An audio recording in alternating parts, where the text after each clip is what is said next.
Assalamualaikum warahmatullahi wabarakatuh. Bismillah, alhamdulillah, wassalatu wassalamu ala rasulillah Sayyidina Muhammad bin Abdillah wa ala alihi wa sahbihi wa mawalah wa la hawla wa la quwata illa billahil aliyyil azim. Rabbi syrah li sadri wa yassir li amri wahlul 'uqdatam min lisani yafqahu qawli, amma ba'd. Naam. Sebagai permulaan dari ta'lim Nailur Raja Syarah Safinatun Najah yang dikarang oleh Al-Alam Al-Faqih Sayyid Ahmad bin Umar Asy-Syatiri Al-Alawi, maka tidak boleh kita melewatkan Al-Fatihah kepada musannifnya sebagai hadiah atau permintaan izin membaca kitabnya. Fatihah dari Nabi Muhammad sallallahu alaihi wasallam khususan ila ruh Sayyid Ahmad bin Umar Asy-Syatiri Al-Alawi. Surah Fatihah. Syaitanir rajim. Bismillahirrahmanirrahim.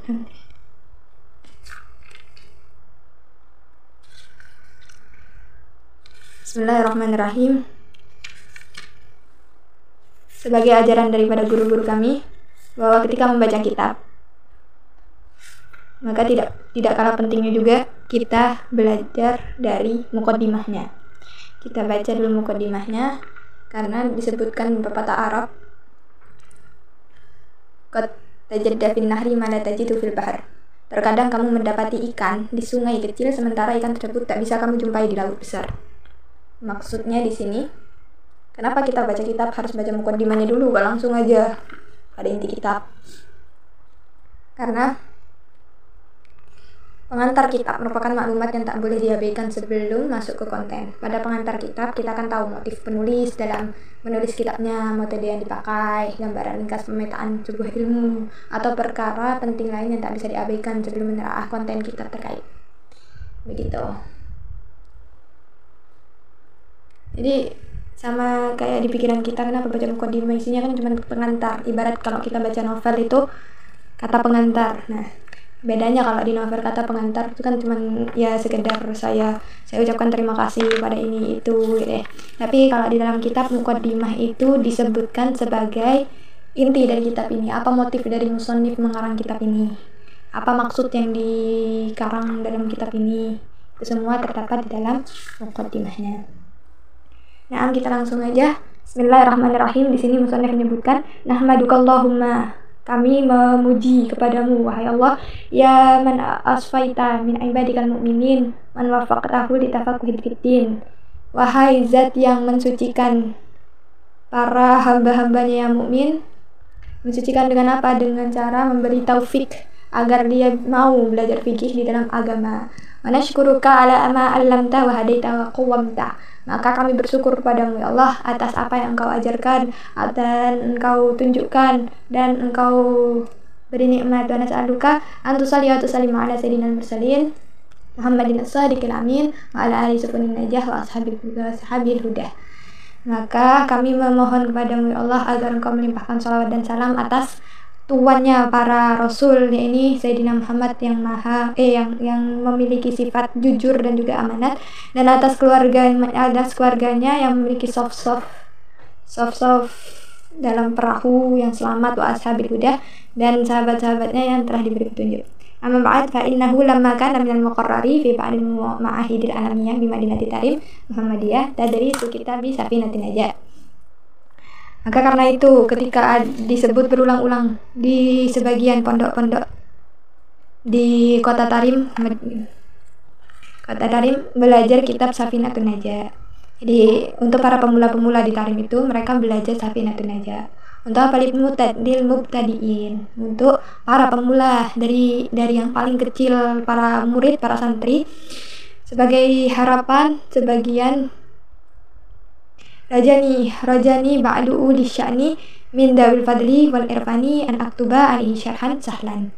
Nah, sebagian daripada orang yang berkehendak, maksudnya ada orang-orang yang berkeinginan meminta kepada Sayyid Ahmad Asy-Syatiri agar menulis kitab syarah daripada Safinatun Najah ini, penjelasan yang detail tapi mudah, ala tariqatil muqaddiminal muslah, atas jalannya ya mudah dalam hal apa? Mudah bagi para pemula. Tarikan fihi tatwil wal i'ab, yang sekiranya nggak panjang lebar penjelasannya, nggak nggak bulat-bulat. Muktasiran ala mandalat alaihi ibaratul kitab, yang sekiranya diringkas atas apa yang ditunjuk alaihi penjelasan kitab itu. Tamrinan lahum ala ta'biri amma qad yakum bil adhani minal mafahimi wal ma'an. Sekiranya para pembacanya, para orang yang belajarnya itu paham apa yang dimaksud, maknanya itu apa. Faqabaltu raja'a bil qabul. Nah, makanya itu Sayyid Ahmad Asy'ari mengabulkan permohonan orang tersebut. Wa as'aftuhu bitahsilil ma'mul fakatabtu minasyarhi masamaha min bihi zaman. Maka Sayyid Ahmad menulis kitab syarah yang sekiranya bisa didengar setiap zaman. Mutawakhiyan fihi suhulatan ibarah hasabil imkan ghaira anni rubbama zittu fihi ma qad yahtaju ilaihi man huwa a'la tabaqatan min ulaika. Litatadiha lahum ila ma fawqahul masalik waliyakuna naf'u a'am wal faidatul atam insyaallah taala. Nah, di sini Sayyid Ahmad Asy'ari membuat kitab yang sekiranya manfaatnya itu meluas dan faedahnya itu sempurna insyaallah taala. Sama itu maka adanya kitab ini syarah daripada Safinatun Najah dinamai apa? Nailur Roja bi syarhi Safinatun Najah. Ja'alahu Allahu khalisan liwajhil karim. Semoga Allah menjadikan ikhlas karena Allah Ta'ala yang maha mulia. Amin amin ya rabbal alamin. Nah, selesai kita baca mukaddimah maka kita masuk di bab awal. Bismillahirrahmanirrahim. Bismillahirrahmanirrahim. Kenapa di sini disebut Bismillahirrahmanirrahim dulu? Karena ada hadis Rasulullah SAW, kullu amrin libalin la yubda'u fihi bi bismillahirrahmanirrahim fa aqta. Setiap perkara yang dianggap baik tapi tidak dimulai dengan bismillahirrahmanirrahim maka pahalanya terputus. Kayak gitu, ada yang bilang abtar, ada yang bilang ajdan, sama artinya juga terputus. Padahal bismillah, maka di dalam bismillah itu ada 5 hukum. Ya, ini ada wajib, haram, sunnah, makruh, sama mubah. Yang pertama itu wajib, kama fi shalah. Nah, di dalam sholat itu ketika kita sudah baca takbiratul ihram, kemudian baca iftitah. Nah, sebelum baca bismillah sebelum baca al-fatihah kita diwajibkan membaca bismillahirrahmanirrahim, alhamdulillahirabbil alamin dan seterusnya. Wal harmatu, yang kedua hukumnya haram membaca bismillah kapan? Untuk sesuatu yang haram. Misal minum khamar tapi dia baca bismillahirrahmanirrahim. Minum khamarnya aja sudah haram, dia baca bismillah juga haram. Itu yang ketiga ada sunnah. Sunnah kapan? Setiap perkara yang dianggap baik itu sunnah membaca bismillahirrahmanirrahim. Terus ada makruh. Makruh itu kapan? Alal makruh lidati, karena dari makruh nadruhu. Misal melihat apa yang dimakruhkan melihatnya, bukan diharamkan melihatnya, ya beda. Diharamkan melihatnya itu aurat, misal bainal mar'a war rijal, antara laki-laki dan perempuan, ya seluruh tubuh yang bukan mahram, ya seluruh tubuh selain wajah dan telapak tangan itu haram. Nah, kita misal ada orang mau lihat auratnya perempuan, baca bismillahirrahmanirrahim, maka baca bismillahirrahmanirrahim itu haram. Beda lagi kalau semuanya melihat aurat yang makruh, sedangkan aurat yang makruh itu misal ada suami atau istri boleh melihat bagian tubuhnya satu sama lain kecuali satu, yaitu kemaluan. Karena ada yang bilang kalau melihat kemaluan suami atau istrinya itu bisa membutakan hati, kayak gitu, membutakan hati. Nah, hukumnya melihat sesuatu yang makruh itu makruh tapi bukan haram. Sesuatu yang makruh itu hukumnya makruh, baca bismillahirrahmanirrahim. Dan yang terakhir itu ada hukum mubah.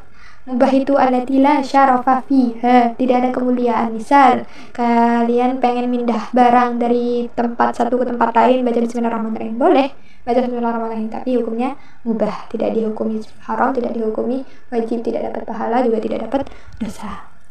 Nah, di sini juga musannif menyebutkan alhamdulillahirabbil alamin. Maksudnya alhamdulillahirabbil alamin di sini beliau memuji Allah Subhanahu wa taala, yang mana kata musannif ini setiap sesuatu yang beliau lakukan itu tidak mungkin ada kecuali dapat nikmat dari Allah Subhanahu wa taala. Itu maka tidak pantas kita tidak memuji zat yang memberikan kita kemampuan untuk melakukan hal baik itu. Alhamdulillah khamsah, sebagaimana bismillahirrahmanirrahim tadi ada 5 hukum, maka membaca alhamdulillahirrahmanirrahim itu juga ada 5 hukum, yaitu yang pertama hamidun wa munsyirul hamdi, orang yang menimbulkan pujian. Orang yang ada hukum yang pertama hamidun, orang yang memuji. Mahmudun, orang yang dipuji atau zat yang dipuji. Mahmudun bihi, ada yang dibuat muji. Wal lisan, masalan. Misal kita memuji itu kan pakai lisan. Nah, lisan ini namanya mahmudun bihi, dibuat muji. Mahmudun alaihi, yaitu nikmat, sesuatu yang dipuji. Apa yang dipuji sama kita yaitu nikmat yang sudah diturunkan sama Allah. Yang kelima itu siwah, kalimat daripada alhamdulillahirrahmanirrahim, alhamdulillahirrabbilalamin. Nah, itu disebutkan rukunnya alhamdulillahirrabbilalamin. Walau aqsamun arba'atun. Nah, di sini juga musannif menyebutkan wabihi nasta'in ala umuri dunya waddin, dan dengan Allah kami memohon bantuan atas perkara-perkara dunia dan perkara agama. Di sini juga musannif menyebutkan wassallallahu wassalam ala sayyidina Muhammadin khataman nabiyyin. Musannif menyebutkan tadi beliau meminta limpahan sholawat kepada Allah agar disampaikan kepada Sayyidina Muhammad, yang mana beliau adalah akhir para nabi. Beliau juga menyebutkan wa alihi wa sahbihi ajma'in, tidak hanya Nabi Muhammad saja, tapi menyebutkan juga agar memberikan sholawat juga kepada keluarga Nabi. Keluarga Nabi itu siapa? Humul mu'minuna min Bani Hashim wa Muttalib, semua orang mukmin yang daripada Bani Hashim dan Bani Muttalib. Fa'innahul Imam Syafi'i radhiyallahu anhu. Wasahbuhu, di sini juga misalnya menyebut agar melimpahkan sholawat kepada sahabat. Siapa sahabat itu? Humul ladzina ijtama'u bihi sallallahu alaihi wasallam mu'minina bihi fil ard fi hayati ba'da nubuwah. Yang disebutkan sahabat itu yang berkumpul hidup bersama Rasulullah sallallahu alaihi wasallam dan dia merupakan orang mukmin.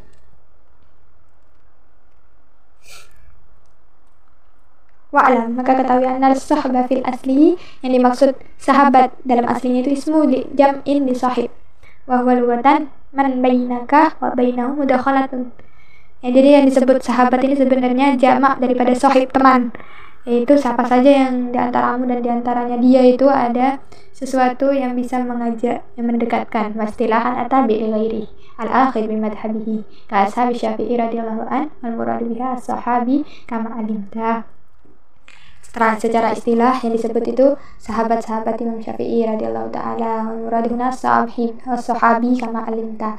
Maksudnya di sini itu orang-orang yang bermadhab Syafi'i. Wa iddatu ashabina. Nah, dan seterusnya. Di sini juga musannif menyebutkan wala haula wala quwata illa billahil aliyil azim. Bermakna la qudrata likulli makhluqin ala ayyi amalin illa billahil aliyil azim. Tidak ada kemampuan bagi setiap makhluk atas suatu amal kecuali karena Allah Subhanahu wa taala. Lisan tidak akan bergerak kecuali Allah yang menghendaki. Tangan tidak mungkin menulis ilmu kecuali Allah menghendaki. Telinga mau mendengarkan ilmu tidak mungkin terjadi kecuali Allah menghendaki. Dan segala hal-hal baik dalam tubuh kita, jasad kita, fisik kita atau hati kita itu tergerak kepada kebaikan, tidak mungkin kita orang melakukannya kecuali Allah telah menghendaki. Tetapi sebaliknya, kenapa? Berarti kalau semuanya maksiat, apakah itu Allah yang menghendaki? Tidak. Allah memberikan pilihan di mana kamu bisa memilih kebaikan yang Allah ingin kehendaki setiap hambanya, sebuah kebaikan, tapi dia memilih kejelekan sendiri. Atas kejelekan yang dia lakukan itu merupakan kesalahan dia. Makanya di sini disebut musannif la haula wala quwata illa billahil aliyil azim. Tidak ada pertolongan dan kekuatan kecuali karena Allah Subhanahu wa taala. Sekarang kita masuk ke fasal yang pertama, yaitu arkanul Islam khamsatun. Rukun-rukun Islam itu ada 5. Insyaallah para pendengar semuanya sudah tahu rukun-rukun Islam itu ada 5 apa saja. Di sini disebut dulu rukun. Yang dimaksudkan rukun itu apa? Jadi busya'il al-aqwa, satu sisi daripada sesuatu yang paling kuat. Istilahan ibaratun an juz'in minal mahiyati la tatahaqqaq illa bihi, ibarat dari bagian yang penting yang tidak bisa diyakini kecuali dengan bagian tersebut. Bagian yang penting yang mana tidak bisa diyakini kecuali dengan keyakinan tersebut. Misal rukun Islam yang pertama itu ada syahadatu an la ilaha illallah wa anna muhammadur rasulullah. Dengan adanya kita bersyahadat, maka kita yakin kalau kita masuk Islam. Kayak gitu. Sesuai urutannya. Al-Islam Maknanya anal ajza allati la tatahaqqaq mahiyatul Islam illa biha, bahwa bagian-bagian yang tidak dipastikan pentingnya Islam kecuali dengan bagian-bagian yang 5 tadi. Rukun Islam ada 5, ada syahadat kepada Allah, ada syahadat bahwa tiada Tuhan selain Allah dan Muhammad adalah Rasulullah. Ada iqamatus shalah, ada mendirikan sholat, ada menunaikan zakat, ada puasa di bulan Ramadan, ada hajjul bait man istata ilaihi sabila. Nah, ada 5 itu semua tidak mungkin bisa diyakini kecuali dia sudah melakukan. Tidak sah masuk dalam Islam kecuali dengan 6 syarat, yaitu ada berakal, ada baligh, ada ikhtiar, ada nutuk bi syahadatain, ada mualah, ada tertib bainahuma. Jadi ada orang masuk Islam tidak sah Islamnya, kecuali dia sudah berakal. Kecuali itu setelah berakal kita lihat dia baligh, oke, kita lihat lagi ada paksaan enggak. Kenapa? Karena di dalam Al-Quran disebut la ikraha fiddin, tidak ada paksaan di dalam agama. Jika ada orang Nasrani terpaksa masuk ke Islam karena ada Islam yang mengancam, misal kalau masuk Islam kamu saya bunuh, nah dia ikhtiar kan. Nah, ikhtiarnya itu paksaan, maka tidak sah masuk Islamnya. Untuk bisyahadatain, nah dia sudah dilihat ada akal, ada bulughh, ada ikhtiar, ada berakal, baligh dan tidak dipaksa. Kemudian dia mengucapkan syahadatain, mengucapkan 2 kalimat syahadat. Nah, habis itu baru dia mualah. Di sini biasanya mualah itu istiqomah. Nah, bahasanya yang biasa kita dengar itu namanya istiqomah. Kemudian yang terakhir itu tertib. Nah, sesuai urutannya. Pertama berakal, oke sudah berakal dia baligh, oke sudah baligh dia ikhtiar, tidak ada paksaan, oke tidak ada paksaan, dia mengucapkan 2 kalimat syahadat, oke semuanya, baru dia istiqomah. Yang terakhir harus tertib. Gitu. Ada syahadatu an la ilaha illallah wa anna Muhammadur Rasulullah. Yang disebut pertama kali dalam arkanul Islam itu yakin bahwa tidak ada yang boleh disembah secara hak, secara benar di dalam wujudnya kecuali Allah. Dan sesungguhnya Sayyidina Muhammad itu adalah utusan Allah, diutus kepada siapa? Diutus kepada manusia, diutus kepada jin, secara keseluruhan. Ini menurut ulama. Maka dalam malaikah, begitu juga Sayyidina Muhammad itu diutus kepada seluruh malaikat. Ini menurut pendapat yang kuat. Wa iqamus shalah, yang kedua daripada arkan Islam, mulazamah, melazimi terus-menerus atas mengerjakan sholat, dimana mengerjakan sholat itu sesuai dengan rukun-rukunnya sholat dan syarat-syaratnya sholat. Maka orang-orang yang sholat, dia sholat tapi dia tidak tahu rukun-rukunnya sholat, yang tidak tahu syarat-syaratnya sholat, pokoknya sholat, nah itu tidak sah sholatnya. Yang ketiga ita zakah, menunaikan zakat. Yang ketiga dari agama Islam itu menunaikan zakat bagi orang-orang yang mampu. Menunaikan zakat kepada siapa? Kepada yang berhak secara pekerjaan ketika mampu dari zakat. Begitu. Ada shaum Ramadan, ada puasa Ramadan. Yang keempat dari arkanul Islam ada menahan diri di setiap siang dari Ramadan dari semua yang membatalkan puasa. Kemarin sudah dijelaskan maksud-maksud dari apa saja yang membatalkan puasa Ramadan tahun lalu. Sudah disebutkan, insyaallah nanti ada babnya sendiri. Hajjul baiti man istata ilaihi sabila, yang terakhir daripada rukun-rukun Islam. Di sini sudah disebutkan langsung haji ke Baitullah man istata'a, bagi yang mampu. Berarti tidak ada paksaan. Misal ada orang tidak mampu, harus haji ini karena haji itu masuk rukun Islam.